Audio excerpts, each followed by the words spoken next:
ಕಾಂಗ್ರೆಸ್ ಅಧಿಕಾರದಲ್ಲಿರುವಂತ ರಾಜ್ಯಗಳನ್ನೇ ಕೇಂದ್ರ ಸರ್ಕಾರ ಟಾರ್ಗೆಟ್ ಮಾಡ್ತಾ ಇದೆ ಎನ್ನುವಂತ ಹೇಳಿಕೆಯನ್ನು ಕೊಡ್ತಾ ಇದ್ದಾರೆ ಕಾಂಗ್ರೆಸ್ನ ಕಾರ್ಯದರ್ಶಿಗಳಾದಂತಹ ಚಂದ್ರಪ್ಪ ಅವರು. ಯಾವ ರೀತಿಯಾಗಿ ಅಂತ ಹೇಳಿದ್ರೆ ತೆರಿಗೆ ಸಮರ ಜಟಾಪಟಿ ಜೋರಾಗ್ತಾ ಇರುವಂತದ್ದು, ಇದರ ಮಧ್ಯೆ ಈಗ ಹೊಸ ಟ್ವಿಸ್ಟ್ ಕೊಡ್ತಾ ಇರುವಂತದ್ದು. ಕಾಂಗ್ರೆಸ್ ಅಧಿಕಾರದಲ್ಲಿರುವಂತ ರಾಜ್ಯಗಳನ್ನೇ ಟಾರ್ಗೆಟ್ ಮಾಡ್ತಾ ಇದೆ ಕೇಂದ್ರ ಸರ್ಕಾರ, ವ್ಯವಸ್ಥಿತವಾಗಿ ಸಂಚು ಮಾಡಿದೆ. ಕೆಪಿಸಿಸಿ ಕಾರ್ಯಾಧ್ಯಕ್ಷ BN ಚಂದ್ರಪ್ಪ ಆರೋಪ ಮಾಡ್ತಿದ್ದಾರೆ. ಕೇಂದ್ರದ ವಿರುದ್ಧ ಸಿಡಿದು ಪ್ರತಿಭಟನೆ ಮಾಡ್ತಿದ್ದೇವೆ ನಾವು, ಇದು ಚಂದ್ರಪ್ಪ ಅವರು ಆರೋಪ ಮಾಡಿ ದೊಡ್ಡ ಮಟ್ಟದ ಪ್ರತಿಭಟನೆ ಕೂಡ ಮಾಡ್ತಾ ಇದ್ದೇವೆ. ನಮ್ಮ ರಾಜ್ಯಕ್ಕೆ ಬರಬೇಕಾದ ಅನುದಾನವನ್ನ ಕೊಡಬೇಕು, ರಿಪಬ್ಲಿಕರಣಕ್ಕೆ BN ಚಂದ್ರಪ್ಪ ಹೇಳಿಕೆ ಇದು.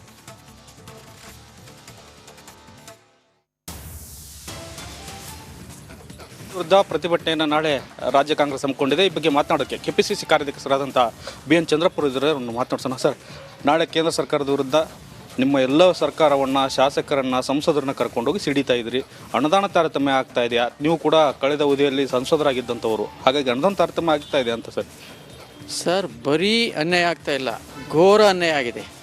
ಕರ್ನಾಟಕ ರಾಜ್ಯಕ್ಕೆ ಮಲತಾಯಿ ಧೋರಣೆ ತೋರುವುದರ ಮುಖಾಂತರ ನಮ್ಮ ರಾಜ್ಯಕ್ಕೆ ಅಘೋರ ಅನ್ಯಾಯವಾಗಿರೋದ್ರಿಂದ ನಿನ್ನೆ ನಮ್ಮ ರಾಜ್ಯದ ಗೌರವಾನ್ವಿತ ಮುಖ್ಯಮಂತ್ರಿಗಳು ಮತ್ತು ಗೌರವಾನ್ವಿತ ಉಪಮುಖ್ಯಮಂತ್ರಿಗಳು ಅಂಕಿಅಂಶಗಳನ್ನು ಮಾಧ್ಯಮದಲ್ಲಿ ಹೇಳಿದ್ದಾರೆ.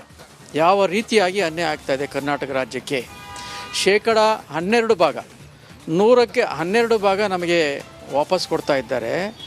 100ಕ್ಕೆ 100 ಭಾಗ ನಮಗೆ ಏನು ಸರ್ಕಾರದ ಕಾನೂನಲ್ಲಿದೆಯೋ ಅದು ತಲುಪಬೇಕಾದಂಥ ಹಣದಲ್ಲಿ 12% ಮಾತ್ರ ಬರ್ತಾ ಇದೆ. ಘೋರ ಅನ್ಯಾಯವಾಗಿದೆ ಅನ್ನುವಂಥ ವಿಚಾರವನ್ನು ನಮ್ಮ ರಾಜ್ಯದ ಮುಖ್ಯಮಂತ್ರಿಗಳು ಮತ್ತು ಉಪಮುಖ್ಯಮಂತ್ರಿಗಳು ನಿನ್ನೆ ಪ್ರಸ್ತಾಪ ಮಾಡಿದ್ದಾರೆ. ಅದರ ನಮಗೆ ಬರಬೇಕಾದ ಪಾಲನ್ನು ನಿಖರವಾಗಿ ಕೊಡಬೇಕು ಅನ್ನುವಂಥ ವಿಚಾರವಾಗಿ ನಾವಿವತ್ತು ಇಡೀ ರಾಜ್ಯದ ಎಲ್ಲ ನಾಯಕರು ಸಹ ದೆಹಲಿಗೆ ಹೋಗಿ ಜಂತರ್ ಮಂತರ್ನಲ್ಲಿ ನಾವು ಪ್ರತಿಭಟನೆಯನ್ನು ಮಾಡ್ತಾ ಇದ್ದೇವೆ. ಸರ್, ಕಳೆದ ಸರ್ಕಾರದಲ್ಲಿ ಯಾವುದೇ ಈ ಥರದ ಅನುದಾನ ತಾರತಮ್ಯ ಕಾಣಿಸದಿರೋದು ಈಗ ಕಾಂಗ್ರೆಸ್ ಸರ್ಕಾರ ಬಂದ ಮೇಲೆ ಯಾಕೆ ಕಾಣಿಸ್ತು ಅನ್ನೋಂಥ ಪ್ರಶ್ನೆ ಇದು. ಅದು ಅವರು ಭಾಳ ವ್ಯವಸ್ಥಿತವಾಗಿ ನಮಗೆ ಅನ್ಯಾಯ ಮಾಡ್ತಾ ಇದ್ದಾರೆ. ಏನು ನಮಗೆ ಬರಬೇಕು ಆ ಪಾಲನ್ನು ಕೊಡಬೇಕಾಗಿತ್ತು. ವ್ಯವಸ್ಥಿತವಾಗಿ ಇಲ್ಲಿ ಕಾಂಗ್ರೆಸ್ ಸರ್ಕಾರ ಇದೆ ಅನ್ನುವಂಥ ದುರುದ್ದೇಶದಿಂದ ಎಲ್ಲೆಲ್ಲಿ ಏನೇನು ನಮಗೆ ತೊಂದರೆ ಮಾಡಬೇಕು ಅದನ್ನು ಮಾಡ್ತಾ ಇದ್ದಾರೆ. ಅಂದರೆ ನೀವು ಸರ್ಕಾರದಿಂದ ಯಾವ ಯೋಜನೆಗಳನ್ನು ಕೂಡ ಕಂಟಿನ್ಯೂ ಮಾಡಬಾರ್ದು ಅನ್ನೋಂಥ ಲೆಕ್ಕಾಚಾರ. ಹೌದೌದು, ನಮಗೆ ಕೆಟ್ಟ ಹೆಸರು ಬರಬೇಕು, ಕಾಂಗ್ರೆಸ್ ಸರ್ಕಾರಕ್ಕೆ ಕೆಟ್ಟ ಹೆಸರು ಬರಬೇಕು ಅನ್ನುವಂಥ ದುರುದ್ದೇಶದಿಂದ ಅವರು ತಾರತಮ್ಯವನ್ನು ಮಾಡ್ತಾ ಇದ್ದಾರೆ ಅನ್ನುವಂಥದ್ದು ಅಂಕಿಅಂಶಗಳ ಪ್ರಕಾರ ಕಾಣ್ತಾ ಇದೆ. ಗ್ಯಾರಂಟಿ ಕೊಟ್ಟು ರಾಜ್ಯದ ಬೊಕ್ಕಸ ಖಾಲಿ ಮಾಡಿದ್ದಾರೆ, ಈಗ ಸುಮ್ಮನೆ ಕೇಂದ್ರ ಕಡೆ ಬಟ್ ಮಾಡ್ತಾ ಇದ್ದಾರೆ ಅಂತ BJPಗರ ಆರೋಪ. ಅಲ್ಲಿ ಗ್ಯಾರಂಟಿ ಕೊಡಲೇಬೇಕಲ್ಲ ಸರ್. ಪಾಪ್ಯುಲರ್ ಈಗ ಜನಕ್ಕೆ ತಲುಪುವಂಥ, ಜನಕ್ಕೆ ಅನುಕೂಲವಾಗುವಂಥ ಕಾರ್ಯಕ್ರಮವನ್ನು ಕೊಟ್ಟಿದ್ದೇವೆ. ಏನು ಸಾಮಾಜಿಕ ನ್ಯಾಯದಡಿಯಲ್ಲಿ ಬಡವರಿಗೆ ಸಿಗಬೇಕು, ಮತ್ತು ಸರ್ಕಾರ ಇರೋದೇ ಬಡವರಿಗೆ ಸಹಾಯ ಮಾಡೋದಕ್ಕೋಸ್ಕರ, ಶ್ರೀಮಂತರಿಗೂ ಸಹಾಯ ಮಾಡೋದಕ್ಕೋಸ್ಕರ ಅಲ್ಲ ಸರ್ಕಾರ ಇರೋದು, ಬಡವರಿಗೋಸ್ಕರ ಸರ್ಕಾರ ಇದೆ. ಸಾಮಾಜಿಕ ಕಳಕಳಿಯಿಂದ ನಮ್ಮ ರಾಜ್ಯದ ಮುಖ್ಯಮಂತ್ರಿಗಳು, ಉಪಮುಖ್ಯಮಂತ್ರಿಗಳು ನಮ್ಮ ರಾಜ್ಯದ ಪಕ್ಷ ತೀರ್ಮಾನ ತೆಗೆದುಕೊಂಡು ಚುನಾವಣಾ ಪ್ರಣಾಳಿಕೆಯಲ್ಲಿ ಕೊಟ್ಟಿದ್ವಲ್ಲ, ಅದನ್ನು ಕೊಡ್ತಾ ಇದ್ದೇವೆ. ತಪ್ಪೇನಿದೆ? ಅವರು ಕೊಟ್ಟಿದ್ದಾರಲ್ಲ, ಹಂಗಾರೆ ಅವರು ಅದನ್ನು ಟೀಕೆ ಮಾಡಿದ್ರು, ಈಗ ಅದನ್ನೇ ಅವರು ಕಾಪಿ ಮಾಡ್ತಾ ಇದ್ದಾರೆ ಬೇರೆ ರಾಜ್ಯಗಳಲ್ಲಿ.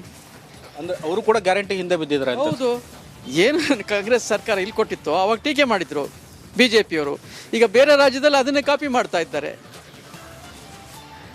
ಈ ಪ್ರತಿಭಟನೆ ಇಲ್ಲಿಗೆ ಸೀಮಿತ ಆಗುತ್ತೆ ಸರ್, ಮುಂದೆ ಉರಿಯುತ್ತಾ ಅಂತ? ಇಲ್ಲ, ನಾವು ಇಲ್ಲಿಗೆ ಒಂದು ದಿವಸದ ಪ್ರತಿಭಟನೆ ಅಲ್ಲ ಇದು. ನಿರಂತರವಾಗಿ ನಮಗೆ ಏನು ಪಾಲು ಬರಬೇಕು ಅದು ಕೊಡೋ ತನಕ ನಾವು ಪ್ರತಿಭಟನೆ ಮಾಡ್ತಲೇ ಇರ್ತೇವೆ. ಜನಗಳಿಗೆ ನಾವು ತಿಳಿಸ್ತೇವೆ ನಮಗೆ ಈ ರೀತಿ ಅನ್ಯಾಯ ಆಗ್ತಾ ಇದೆ ಅಂತ ಹೇಳ್ಬಿಟ್ಟು. ಇದಿಷ್ಟು ಕೆಪಿಸಿಸಿ ಕಾರ್ಯಾಧ್ಯಕ್ಷರು ಮತ್ತು ಚಿತ್ರದುರ್ಗ ಟಿಕೆಟ್ ಆಕಾಂಕ್ಷಿ ಆಗಿರ್ತಕ್ಕಂಥ BN ಚಂದ್ರಪ್ಪ ಅವರ ಮತ್ತು ಕ್ಯಾಮ್ರಾಮನ್ ರಾಜ್ ಜೊತೆ ಬಸವರಾಜ್ ಸಂತಮಠ, ರಿಪಬ್ಲಿಕ್ ಕನ್ನಡ, ಇದು ನಿಮ್ಮ ಧ್ವನಿ.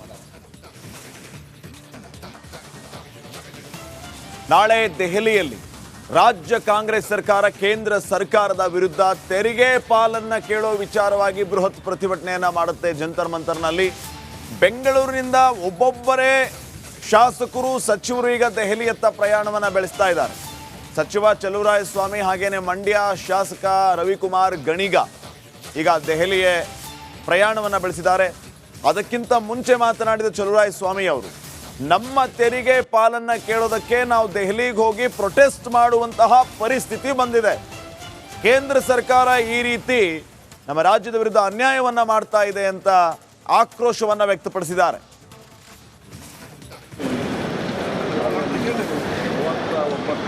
ಮೊಬೈಲ್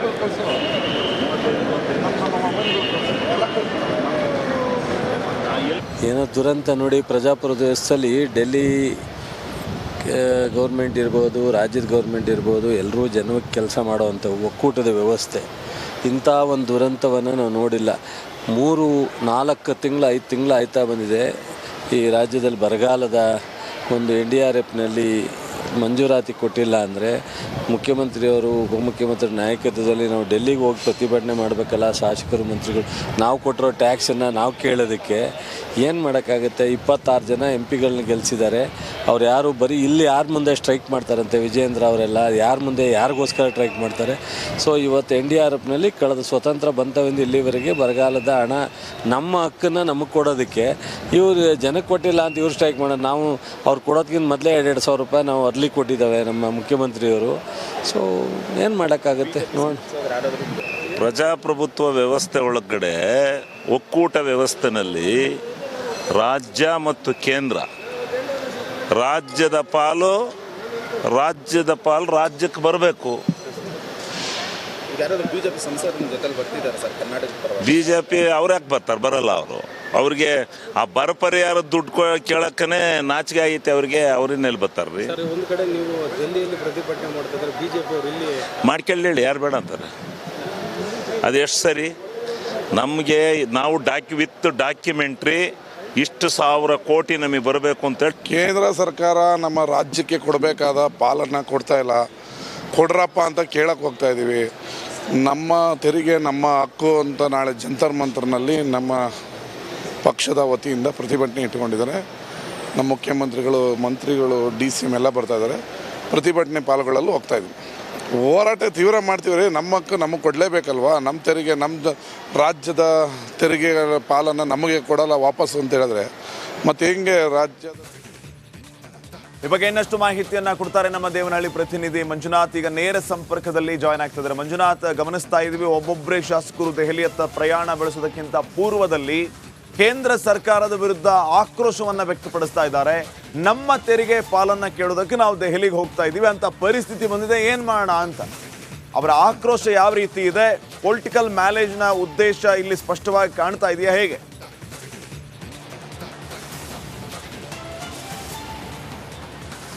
ಶ್ರೀಪಾದ್, ಖಂಡಿತವಾಗಿ ಏನು ನಾಳೆ ದೆಹಲಿಯಲ್ಲಿ ಕಾಂಗ್ರೆಸ್ ಏನು ರಾಜ್ಯಕ್ಕೆ ಬರಬೇಕಾಗಿರ್ತಕ್ಕಂಥ ತೆರಿಗೆ ಹಣವನ್ನು ಕೇಂದ್ರ ಸರ್ಕಾರ ಕೊಡೋದ್ರಲ್ಲಿ ತಾರತಮ್ಯವನ್ನು ಮಾಡ್ತಾ ಇದೆ ಅಂತಕ್ಕಂಥ ನಿಟ್ಟಿನಲ್ಲಿ ಇಡೀ ಸರ್ಕಾರ ನಾಳೆ ದೆಹಲಿಯ ಜಂತರ್ ಮಂತರ್ನಲ್ಲಿ ಪ್ರತಿಭಟನೆಗೆ ಮುಂದಾಗಿರುವಂಥದ್ದು. ಹೀಗಾಗಿ ಬೆಳಗ್ಗೆಯಿಂದನೂ ಕೂಡ ಬೆಂಗಳೂರಿನಿಂದ ಸಾಕಷ್ಟು ಬಹುತೇಕ 60-70 ಜನ ಶಾಸಕರು ಕೂಡ ಈಗಾಗಲೇ ದೆಹಲಿಯ ಕದವನ್ನು ತಟ್ತಾ ಇದ್ದಾರೆ. ಕೆಂಪೇಗೌಡ ಅಂತಾರಾಷ್ಟ್ರೀಯ ವಿಮಾನ ನಿಲ್ದಾಣಕ್ಕೆ ಬಂದಂತಹ ಪ್ರತಿಯೊಬ್ಬ ಕಾಂಗ್ರೆಸ್ ಶಾಸಕರಾಗಿರ್ಬೋದು ಮತ್ತು ಸಚಿವರಾಗಿರ್ಬೋದು ಕೇಂದ್ರ ಸರ್ಕಾರದ ವಿರುದ್ಧ ಪ್ರತಿಯೊಬ್ಬರು ತಮ್ಮದೇ ವ್ಯಾಖ್ಯಾನವಾಗಿ ವಾಗ್ದಾಳಿಯನ್ನು ಮಾಡ್ತಾ ಇದ್ದಾರೆ. ಯಾಕೆಂತಂದರೆ ಈಗಾಗಲೇ ಮೊನ್ನೆ ಬಜೆಟ್ ಬಂದಂಥ ಸಂದರ್ಭದಲ್ಲಿ ಕೇಂದ್ರದಿಂದ ನಮಗೆ ಬರ ಪರಿಹಾರ ಧನವನ್ನು ಸಾಕಷ್ಟು ನಿರೀಕ್ಷೆಯನ್ನು ಕೂಡ ಮಾಡಿದ್ವಿ.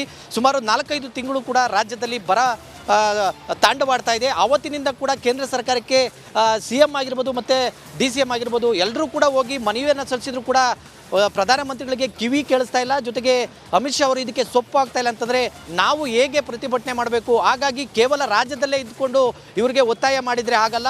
ನಾವು ಕೇಂದ್ರದಲ್ಲಿ ಹೋಗಿ ಇದಕ್ಕೆ ಪ್ರಬಲವಾಗಿ ಹೋರಾಟವನ್ನು ಮಾಡಬೇಕು. ಆ ನಿಟ್ಟಿನಲ್ಲಿ ಅಲ್ಲಿ ಹೋಗಿ ಪ್ರತಿಭಟನೆ ಮಾಡಬೇಕು ಅಂತ ನಿಟ್ಟಿನಲ್ಲಿ ನಾವು ಹೋಗ್ತಾ ಇದ್ದೇವೆ. ಆದರೆ ಇದಕ್ಕೆ ಹೋಗಿ ರಾಜಕೀಯನ ಮಾಡ್ತಾ ಇದೆ. ರಾಜ್ಯದಲ್ಲಿರ್ತಕ್ಕಂಥ 26 ಜನ BJP ಸಂಸದರು ಕೂಡ ನಮ್ಮ ಜೊತೆ ಕೈ ಜೋಡಿಸಿ ಅಂತ ಹೇಳಿ ನಾವು ಹೇಳಿದ್ರು ಕೂಡ ಅವರು ಇದ್ರ ಬಗ್ಗೆ ಸೊಪ್ಪಾಗಿದೆ. ಅವರು ನಮ್ಮ ವಿರುದ್ಧವಾಗಿ, ರಾಜ್ಯ ಸರ್ಕಾರದ ವಿರುದ್ಧವಾಗಿ ಇಲ್ಲಿ ಪ್ರತಿಭಟನೆ ಮಾಡ್ತಾ ಇರೋದು ನಾಚಿಕೆಗೇಡಿನ ಸಂಗತಿ ಅಂತೇಳಿ ಕಾಂಗ್ರೆಸ್ ಶಾಸಕರು, ಬಹುತೇಕ ಶಾಸಕರು ಈ ಒಂದು ಪ್ರತಿಭಟನೆಯನ್ನು ಸಮರ್ಥನೆಯನ್ನು ಮಾಡ್ಕೊಳ್ತಾ ಇದ್ದಾರೆ. ಮತ್ತೊಂದು ಕಡೆ ಈಗಾಗಲೇ ಏನು ಜಮೀರು ಹೇಳುವಂಥ ಸಂದರ್ಭದಲ್ಲಿ ಅವರು ಪ್ರತಿಭಟನೆ ಮಾಡಲಿಕ್ಕೆ ನಾವು ಹೋಗ್ತಾ ಇದ್ದೀವಿ ಅಂತೇಳಿ ಅಲ್ಲಿ ಒಂದು ಎಡವಟ್ಟನ್ನು ಕೂಡ ಮಾಡಿದ್ರು. ಸುಮಾರು 1.87 ಲಕ್ಷ ಕೋಟಿ ಅನ್ನೋದನ್ನು 1,87,00,000 ಅನುದಾನ ಕೊಡಲಿಕ್ಕೆ ನಾವು ಹೋಗ್ತಾ ಇದೀವಿ ಅಂತಕ್ಕಂಥ ಎಡವಟ್ಟು ಮಾತ್ರ ಮಾಡಿಕೊಂಡ್ರು. ಕೆಲವರಿಗೆ ಎಷ್ಟು ರಾಜ್ಯಕ್ಕೆ ಬರಬೇಕಾಗಿರ್ತಕ್ಕಂಥ ಅನುದಾನ ಎಷ್ಟು ನಮಗೆ ಬರಬೇಕಾಗಿದೆ, ಜೊತೆಗೆ ಎಷ್ಟು ತಾರತಮ್ಯ ಆಗ್ತಾ ಇದೆ ಅಂತಕ್ಕಂಥ ನಿಟ್ಟಿನಲ್ಲಿ ಅದನ್ನೇ ವ್ಯಾಖ್ಯಾನ ಮಾಡೋದ್ರಲ್ಲಿ ಎಡವಟ್ಟು ಮಾಡಿಕೊಡ್ತಾ ಇದ್ದಾರೆ. ಬಹುತೇಕ ಶಾಸಕರು ಹೇಳ್ತಾ ಇರುವಂಥದ್ದು ಏನು ಈಗಾಗಲೇ ಲೋಕಸಭೆ ಚುನಾವಣೆ ಬರ್ತಾ ಇದೆ, ಆ ನಿಟ್ಟಿನಲ್ಲಿ ನಾವು ಏನು ಪ್ರತಿಭಟನೆಯನ್ನು ಮಾಡ್ತಾ ಥ್ಯಾಂಕ್ ಯು ಮಂಜುನಾಥ್ ಮಾಹಿತಿಗಾಗಿ.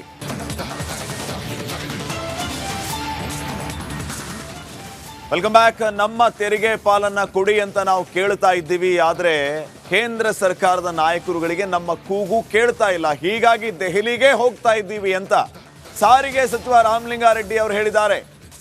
ನಮ್ಮ ತೆರಿಗೆ ಪಾಲನ್ನ ಕೊಡಿ ಅಂತ ನಾವು ಬೆಂಗಳೂರಿನಲ್ಲಿ ಕೂತ್ಕೊಂಡು ಕೇಳಿದ್ರೆ ಪ್ರಧಾನಿ ಮೋದಿ ಅವರಿಗೆ, ಅಮಿತ್ ಶಾ ಅವರಿಗೆ, ನಿರ್ಮಲಾ ಸೀತಾರಾಮನ್ ಅವರಿಗೆ ನಮ್ಮ ಕೂಗು ಕೇಳ್ತಾ ಇಲ್ಲ. ಹೀಗಾಗಿ ದೆಹಲಿಗೆ ಹೋಗಿ ನಮ್ಮ ತೆರಿಗೆ ಪಾಲನ್ನ ಕೊಡಿ ಸ್ವಾಮಿ ಅಂತ ನಾವು ಕೇಳ್ತಾ ಇದ್ದೀವಿ. ಪ್ರಧಾನಿ ಮೋದಿ ಅವರಿಗೆ ಕೇಳಿಸ್ಬೇಕು ಅಂತ ನಾವು ದೆಹಲಿಗೆ ಹೋಗಿ ಕೂಗ್ತೀವಿ ಅಂತ ಹೇಳಿ ಸಾರಿಗೆ ಸಚಿವ ರಾಮಲಿಂಗಾರೆಡ್ಡಿ ಅವರು ಹೇಳಿದ್ದಾರೆ. ಈಗ ನಾವು ಇಲ್ಲಿಂದ ಎಷ್ಟೇ ಕೂಗಿದ್ರು ಮೋದಿಯವ್ರ ಕಿವಿಗೆ ಕೇಳಿಸ್ತಿಲ್ಲ, ಅಮಿತ್ ಶಾ ಅವ್ರ ಕಿವಿಗೆ ಕೇಳಿಸ್ತಿಲ್ಲ, ಆಮೇಲೆ ನಿರ್ಮಲಾ ಸೀತಾರಾಮನ್ ಅವರಿಗೆ ಕಿವಿನೂ ಕೇಳಿಸಲ್ಲ, ಕಣ್ಣು ಕಾಣಿಸಲ್ಲ. ಕರ್ನಾಟಕ ಜನತೆ 236 ತಾಲೂಕು ಇರೋದು ಕರ್ನಾಟಕ ರಾಜ್ಯದಲ್ಲಿ. 223 ತಾಲೂಕು ಬರ ಅಂತ ಘೋಷಣೆ ಆಗಿದ್ದರೂ ಕೂಡ ಹಣ ಬಿಡುಗಡೆ ಮಾಡೋಕ್ಕೆ ಪಾಪ ಅವ್ರಿಗೆ ವ್ಯವಧಾನ ಇಲ್ಲ ಅವರಿಗೆ. ಅದೇನು ಅವರು ಸೆಂಟ್ರಲ್ ಗೌರ್ಮೆಂಟ್ ನಾರ್ಮ್ಸ್ ಪ್ರಕಾರ ಏನು ಅವರೇನು ಪುಕ್ಸಟ್ಟಿ ಕೊಡಬೇಕಾಗಿಲ್ಲ. ಏನು ಕೇಂದ್ರ ಸರ್ಕಾರದ ಏನು ಯಾರು ದುಡ್ಡು ಅದು? ಯಾರು ದುಡ್ಡು ಅಲ್ಲ, ಸಾರ್ವಜನಿಕರ ದುಡ್ಡು. ನಮ್ಮ ದುಡ್ಡು ಪ್ರತಿ ವರ್ಷ 4.5 ಲಕ್ಷ ಕೋಟಿ ಹೋಗುತ್ತೆ ಕೇಂದ್ರ ಸರ್ಕಾರಕ್ಕೆ. ಅದರಿಂದ ನಮ್ಮ ಕೂಗು ಇಲ್ಲಿಂದ ಕೇಳಿಸ್ತಿಲ್ಲ ಅಂತ ಡೆಲ್ಲಿನಲ್ಲೇ ಹೋಗಿ ಕೂಗ್ತೀವಿ. ಈಗ ನಾವು ಇಲ್ಲಿಂದ ಎಷ್ಟೇ ಕೂಗಿದ್ರೂ ಮೋದಿಯವ್ರ ಕಿವಿಗೆ ಕೇಳಿಸ್ತಿಲ್ಲ. ಮುಖ್ಯಮಂತ್ರಿಗಳು ನಾವು ದೆಹಲಿಗೆ ಹೋಗಿ ಹೋರಾಟ ಮಾಡಲೇಬೇಕು. ಬರಗಾಲ ಬಂದಾಗ ₹1 ಕೊಡೋಕ್ಕೂ ಕೂಡ ಒಂದು ಮಾನವೀಯತೆ ಇಲ್ಲದೆ ಇರ್ತಕ್ಕಂಥ ಸರ್ಕಾರ, ಕೇಂದ್ರ ಸರ್ಕಾರ ಯಾವ ಮುಖ ಇಟ್ಕೊಂಡು ಯಡಿಯೂರಪ್ಪನವರು, ಅಶೋಕ್ನವರು, ವಿಜಯೇಂದ್ರ ಅವ್ರು ಮಾತಾಡ್ತಾರೆ? ಯಾವ ಮುಖ ಇಟ್ಕೊಂಡು ಮಾತಾಡ್ತಾರೆ ಅವರು? ಈ ಅನಿವಾರ್ಯತೆ ಕೇವಲ ಕರ್ನಾಟಕದ ಅಂತ ಇಲ್ಲ ಎಲ್ಲ BJP ಇತರ ಸರ್ಕಾರಗಳ ಈ ಸಮಸ್ಯೆ ಇದು. ಎಲ್ಲಿ BJP ಇರೋದಿಲ್ಲ ಅಲ್ಲಿ ಈ ಥರದ ಒಂದು